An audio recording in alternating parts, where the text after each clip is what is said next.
Hola amigos, bienvenidos a Cielos Boreales, soy Roberto Ferrero y en el vídeo de hoy vamos a hablar de astrofotografía, concretamente de un concepto relacionado con los sensores de nuestras cámaras astronómicas.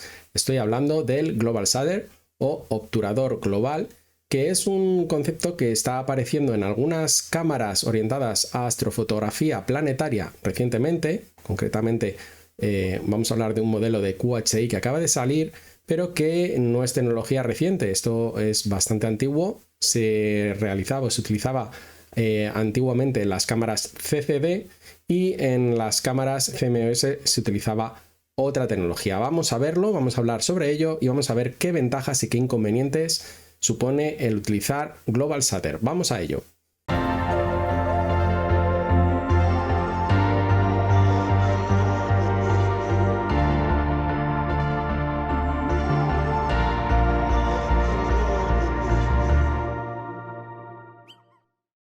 Bien, pues como os adelantaba, hace unos días QHI anunciaba el lanzamiento de una nueva cámara orientada a astrofotografía planetaria con un sensor Sony, el 568, que indicaba que utilizaba tecnología de Global Shutter.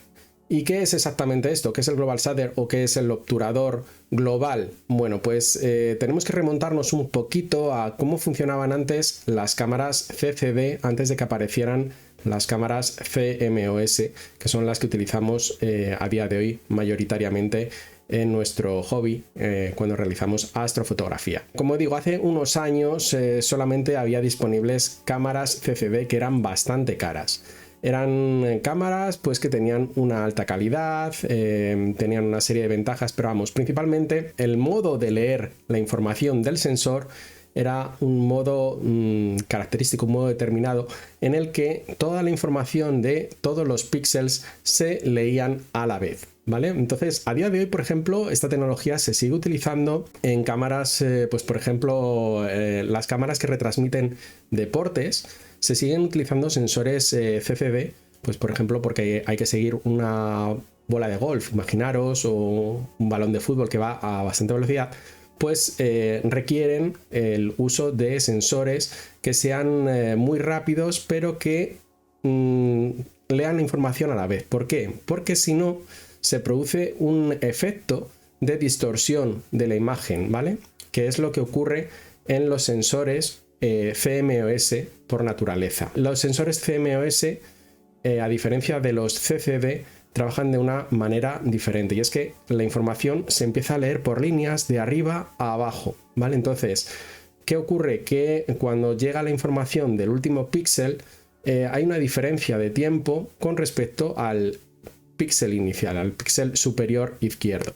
Entonces esto es muy relevante. Por ejemplo, si sacamos con una cámara CMOS una fotografía de la hélice de un avión, vamos a ver un efecto de rolling shutter, ¿vale? De obturador de cortinilla o de obturador de persiana, depende cómo lo queráis traducir, en el que se ven las aspas del avión giradas o torcidas, no se ven rectas o no se ven difuminadas, ¿no? Que a lo mejor es lo que esperaríamos ver. Y esto es debido a esa diferencia de tiempo entre el tratamiento de los píxeles al inicio y al final de ese fotograma. Mientras que en los sensores CCD no ocurre esto, porque la información que se transfiere para ser procesada por el procesador del ordenador o de la cámara corresponde al mismo instante en el primer píxel y en el último, ¿de acuerdo?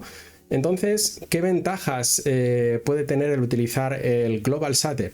Bueno, pues vamos a eliminar un efecto que se llama efecto gelatina, de esa distorsión cuando trabajamos con fotogramas o con imágenes que son muy rápidas. Y esto, por ejemplo, en fotografía planetaria puede ser muy interesante, porque ya sabemos que el SIN afecta mucho a nuestras imágenes, a las imágenes que estamos intentando obtener. Ya sabéis que cuando hacemos astrofotografía planetaria, lo que hacemos es capturar vídeo, capturamos fotogramas a muy alta velocidad. Cuanta más velocidad, mejor. Y en esos vídeos estamos capturando los movimientos o perturbaciones atmosféricas. El planeta parece que se está moviendo. Si no tenemos una buena estabilidad, parece que está haciendo como aguas, ¿no? Como si estuviéramos viendo la imagen a través del agua.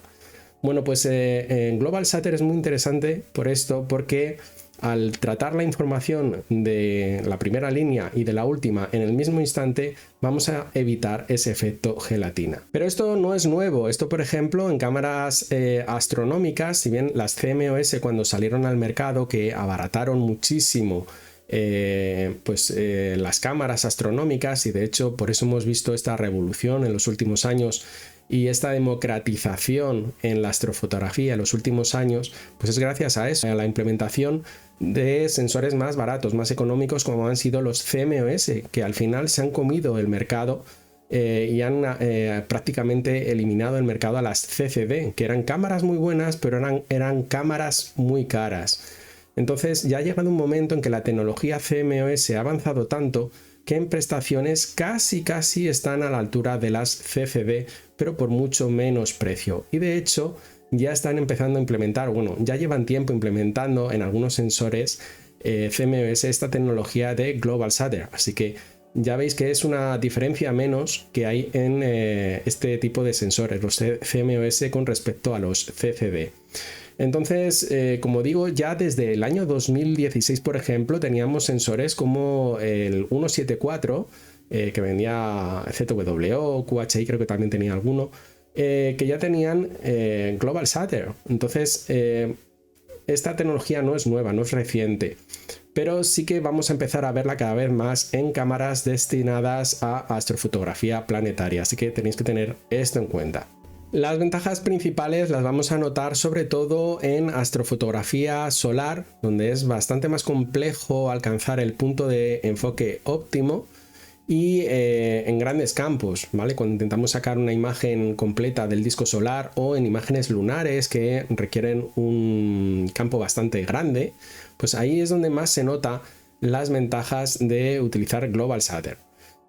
Por contra, parece que las imágenes son un poquito más ruidosas que cuando utilizamos sensores rolling shutter, y esto es también debido a la gran cantidad de datos que tiene que procesar de una manera muy rápida estas cámaras, y que parece que no tienen un tratamiento de reducción de ruido tan acertado, tan potente como las cámaras rolling shutter, pero es de suponer que esto mejorará en el futuro. Otra de las ventajas que podemos encontrar al utilizar sensores con GlobalShutter es si hacemos, por ejemplo, capturas de objetos que se están moviendo, como puede ser la Estación Espacial Internacional. Aquí sí que puede plantear una diferencia notable en cuanto a calidad de las imágenes, ya que pues normalmente este tipo de capturas se hacen con seguimiento manual, o aunque se hagan con seguimiento automático, el objeto se está moviendo a gran velocidad y tenemos que añadir al efecto del SIN, a la distorsión atmosférica, pues ese movimiento, esas vibraciones que va a tener la montura durante el seguimiento del objeto. Así que aquí también es fundamental el utilizar sensores GlobalShutter. Bien, pues hasta aquí esta breve explicación de las diferencias entre el GlobalShutter y el Rolling Shutter en nuestros sensores de astrofotografía. Así que bueno, espero que os haya resultado de interés esta información. Si es así, os agradezco que le deis un like y que compartáis este vídeo entre vuestros amigos astroaficionados. Muchas gracias por todo, nos vemos en el próximo vídeo. ¡Hasta luego!